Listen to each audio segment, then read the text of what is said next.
Pastor Shalem రాజు చేసిన వివాదాస్పద వ్యాఖ్యలపై రాజ్ న్యూస్ కథనాలు ప్రసారం చేయగా సీఎం చంద్రబాబు స్పందించారు.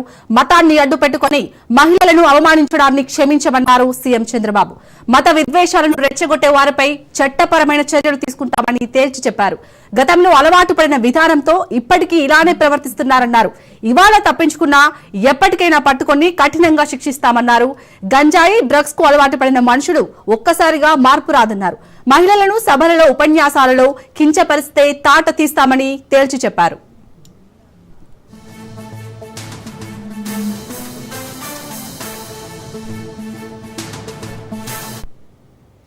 కొంతమంది కరుడుగట్టినటువంటి నేరస్తులు, కొంతమంది మైండ్ని పొల్యూట్ చేసుకున్నటువంటి వ్యక్తులు, ఇంకొక పక్కన నేర ప్రవృత్తుండే కొంతమంది, వాళ్ళ మైండ్లో ఇదే ఉంటుంది. అలాంటి వాళ్ళని ఎంకరేజ్ చేసే వ్యక్తులు ఉంటే రెచ్చిపోతారు. అందుకే నేను చాలా స్పష్టంగా చెప్పా, ఎవడైనా సరే ఆడబిడ్డల జోలికి వస్తే అదే చివరి రోజు కావాలి, చేసి చూపిస్తాం. It is a matter of time.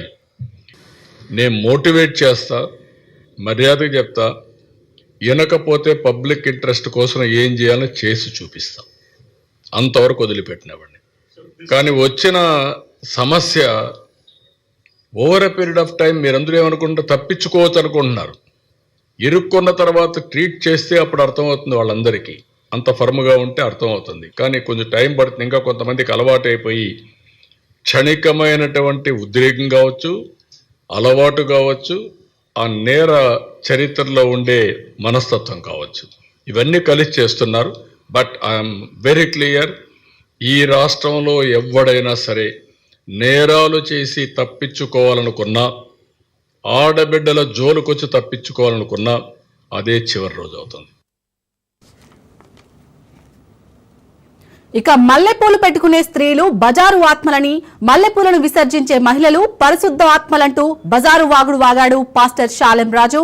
మల్లెపూలు పెట్టుకునే మహిళలను కించపరుస్తూ నోరు పారేసుకోవడమే కాకుండా అనుచిత వ్యాఖ్యలు చేయడం సరికాదంటూ వార్తా కథనాలు ప్రసారం చేసిన రాజ్ న్యూస్ పై ట్రోల్స్ చేయించాడు. ఇక దీంతో షాలెం రాజు వ్యాఖ్యలపై ఇప్పటికే కేంద్ర మంత్రి బండి సంజయ్ సైతం స్పందించారు. ట్విట్టర్ వేదికగా షాలెం రాజు వ్యాఖ్యలను తప్పుపట్టారు. తాజాగా ఏపీ సీఎం చంద్రబాబు సైతం స్పందించారు. షాలెం రాజు వ్యాఖ్యలను ఖండించిన సీఎం మహిళలను కించపరిస్తే అదే చివరి రోజు అవుతుందని హెచ్చరించారు.